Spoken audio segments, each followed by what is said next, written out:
Le marchand de Venise, scène 2.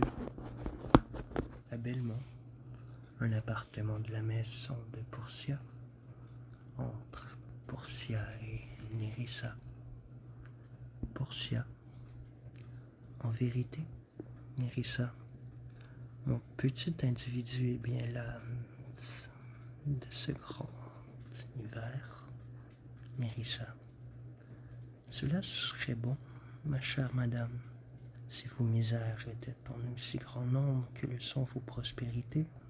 Cependant, à ce que je vois, on est aussi malade d'indigestion que de disette. Ce n'est donc pas un médiocre bonheur que d'être placé dans la médiocrité. Superflu blanchi de bonheur, suffisance vit longtemps. Portia, voilà de belles sentences, et très bien débitées. Nerissa, elles seraient encore meilleures mises en pratique. Portia, s'il était aussi aisé de faire qu'il est de connaître ce qui est bon à faire, les chapelles seraient des églises et les cabanes des pauvres gens des palais de princes. C'est un bon prédicateur que celui qui se conforme à ses sermons. J'apprendrai plutôt à 20 personnes ce qu'il est à propos de faire, que je ne serais une des 20 à suivre mes instructions. Le cerveau peut imaginer des lois pour le sang, mais un tempérament ardent saute par-dessus une froide loi. C'est un tel lièvre que la folle jeunesse pour s'élancer par-dessus les filets du bon sens. Mais cette manière de raisonner n'est pas trop de saison lorsqu'il s'agit de choisir un époux. Choisir, hélas, quel mot! Je ne puis ni choisir celui que je voudrais, ni refuser celui qui me déplairait.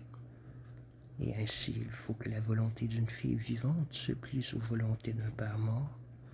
N'est-il pas bien dur, Nerissa, de ne pouvoir ni choisir ni refuser personne? Nerissa, votre père fut toujours vertueux, et les saints personnages ont à leur mort de bonnes inspirations. Ainsi, dans cette loterie qu'il a imaginée, et au moyen de laquelle vous devez être le partage de celui qui est entre 3 coffres d'or, d'argent et de plomb, choisira selon son intention. Vous pouvez être sûr que le bon choix sera fait par un homme que vous pourrez aimer en bonne conscience. Mais quelle chaleur d'affection sentez-vous pour ces brillants adorateurs qui sont déjà arrivés? Portia, je t'en prie, dis-moi leur nom. À mesure que tu les nommeras, je ferai leur portrait, et tu devineras mes sentiments par ma description. Nerissa. D'abord, il y a le prince de Naples. Portia. Et c'est un véritable animal. Il ne sait parler que de son cheval, et se targue comme d'un mérite singulier de la science qu'il possède de le ferrer lui-même. J'ai bien peur que madame sa mère ne se soit oubliée avec un forgeron. Nerissa. Vient ensuite le comte Palatin. Portia. Il est toujours refrogné, comme s'il vous disait, si vous ne voulez pas de moi au-dessus de vous. Il écoute des contes plaisants sans un sourire. Je crains que dans sa vieillesse, il ne devienne le philosophe larmoyant, puisque jeune encore, il est d'une si maussade tristesse. J'aime mieux épouser une tête de mort, la bouche garnie d'un os, qu'un de ces deux hommes-là. Dieu me préserve de tous les deux. Nerissa, que dites-vous du seigneur français, monsieur le bon? Portia, Dieu l'a fait.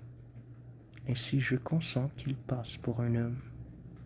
Je sais bien que c'est un péché de se moquer de son prochain, mais lui, comment? Il a un meilleur cheval que le Napolitain. Il possède à un plus haut degré que le comte Palatin la mauvaise habitude de froncer le sourcil. Il est tous les hommes ensemble, sans en être un. Si un merle chante, il fait aussitôt la cabriole. Il va se battre contre son ombre. En l'épousant, j'épouserai en lui seul le vain mari. S'il vient à me mépriser, je lui pardonnerai, car, m'aima-t-il à la folie, je ne le paierai jamais de retour. Nerissa, que dites-vous de Fauconbridge, le jeune baron anglais? Portia, vous savez que je ne lui dis rien, car nous ne nous entendons ni l'un ni l'autre. Il ne sait ni latin, ni français, ni italien. Et vous pouvez bien jurer en justice que je ne sais pas pour 2 sous d'anglais. C'est la peinture d'un joli homme. Mais, hélas, qui peut s'entretenir avec un tableau muet? Qu'il est mis singulièrement. Je crois qu'il a acheté son pourpoint en Italie, ses hauts de chasse circulaires en France, son bonnet en Allemagne, et ses manières par tout pays. Nerissa, que pensez-vous du seigneur écossais son voisin? Portia, qu'il est plein de charité pour son voisin, car il a emprunté un soufflet de l'anglais et a juré de le lui rendre quand il pourrait. Je crois que le français s'est rendu sa caution et s'est engagé pour un second. Nerissa, comment trouvez-vous le jeune Allemand, le neveu du comte de Saxe? Portia, fort déplaisant le matin quand il est à jeun, et bien plus déplaisant encore le soir quand il est ivre. Lorsqu'il est au mieux, il est un peu plus mâle qu'un homme, et quand il est le plus mâle, il est en soi un peu mieux qu'une bête. Et m'arriva-t-il du pire qui puisse arriver? J'espère trouver le moyen de me défaire de lui. Nerissa, s'il se présentait pour choisir et qu'il prit le bon coffre, je serais refusé d'accomplir les volontés de votre père que de refuser sa main. Portia, de crainte que ce malheur extrême n'arrive, mais je te prie, sur le coffre posé un grand verre de vin d'Urine, car si le diable était dedans et cette tentation au dehors, je suis sûr qu'il le choisirait. Je ferais tout au monde, Nerissa, plutôt que d'épouser une éponge. Nerissa, vous ne devez plus craindre d'avoir aucun de ces messieurs. Ils m'ont fait part de leur résolution, c'est de s'en retourner chez eux et de ne plus vous importuner de leurs recherches, à moins qu'ils ne puissent vous obtenir par quelque autre moyen que celui qu'a imposé votre père et qui dépend du choix des coffres. Portia, dussé-je vivre aussi vieille que la Sibylle, je mourrais aussi chaste que Diane, à moins qu'on ne m'obtienne dans la forme prescrite par mon père. Je suis ravi que cette cargaison d'amoureux se montre si raisonnable, car il n'en est pas un parmi eux qui ne me fasse soupirer après son absence et prier Dieu de lui accorder un heureux départ.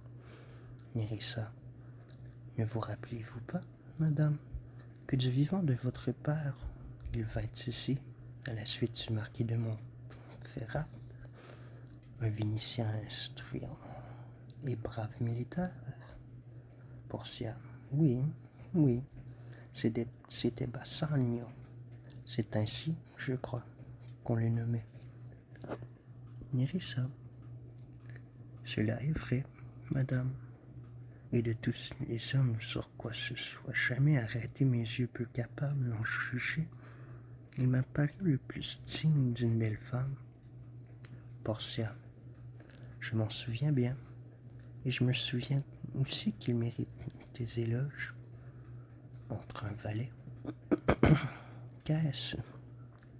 Quelle nouvelle? Le valet. Les 4 étrangers vous cherchent, madame, pour prendre congé de vous.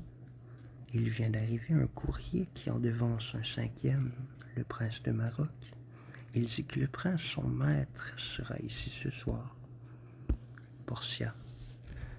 Si je pouvais accueillir celui-ci d'aussi bon cœur que je vois partir les autres, je serais charmé de son arrivée. S'il se trouve avoir les qualités d'un saint et le teint d'un diable, je l'aimerais mieux pour confesseur que pour épouseur. Allons, Nerissa, et toi, valet, marche devant. Tandis que nous mettons un amant dehors, un autre frappe à la porte. Il sort.